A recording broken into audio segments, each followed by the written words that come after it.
Okay, so that's what my pond looks like now. I've taken the net off the top.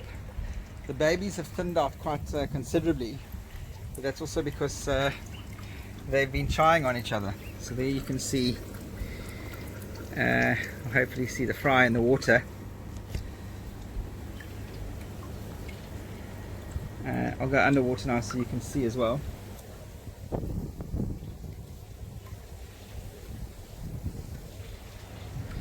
Lots and lots of fry. I had a bit of a problem where some fry actually got sucked into my filter, so that wasn't great. But there's a good few thousand fry left here. If I go in a bit closer, you can see them in the water. But lots and lots of tobies. So I mean, that's a Toby there, look there, bigger than the rest. So I'm making it my job now every morning to scoop out a whole lot of Tobies, so the rest of the guys get a better chance. And the Tobies generally are poorer quality. I've heard that they're more than likely males, growing really fast, with very good strong natural genes. So it's not like your big show winners are going to come from the Tobies necessarily. You might get a really nice big Benigoi in there, which is a plain red koi, but certainly the finest stuff will come from the smaller or the mid-size ones. Let me show you under the water, then you can just see that the volume is still here.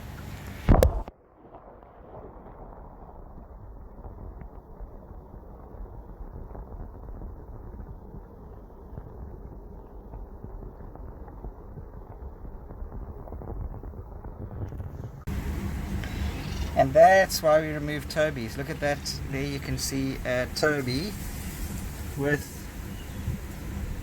another fry in its mouth.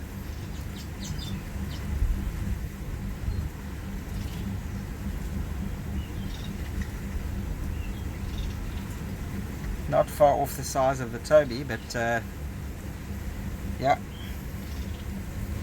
they will char them if they can get hold of them. So every morning now I remove some Tobies. Just looking in the bowl, there's some small ones in here, but look at like that guy there. How many babies isn't he eating a day? So I've got about 30 Tobies I've removed so far. Anything from that size that can kind of eat his mates and bigger gets taken out. All these smallies that are in here will actually go back. The bigger ones will go to a separate pond that I've called Tobyville, where all the Tobies go and live.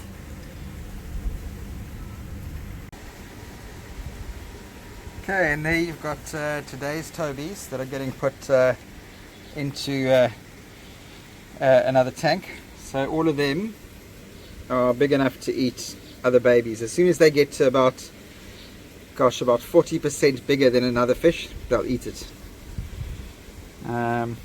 And a lot of the babies that are in the tank at the moment, these guys, some of them are 5 times bigger.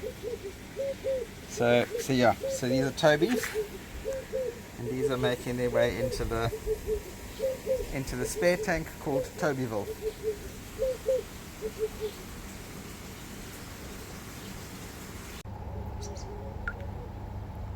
So still a huge amount of babies everywhere in this pond.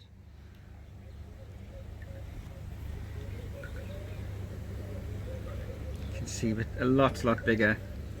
A lot of Tobies. I'm so sorry for this reflection. It doesn't make great viewing, but yeah, it's at the point where a lot of the bigger fry are eating the smaller fry. There's not a hell of a lot I can do about that. I've put an enormous load of Daphnia and micro worms, bloodworms. They're getting fed about 6 times a day, so there's a hell of a lot going on from a food perspective, but at this stage they will actually kind of thin each other out. And there you can see another Toby, fish that's bigger than the rest, another Toby. So yeah, plenty of Tobies in here.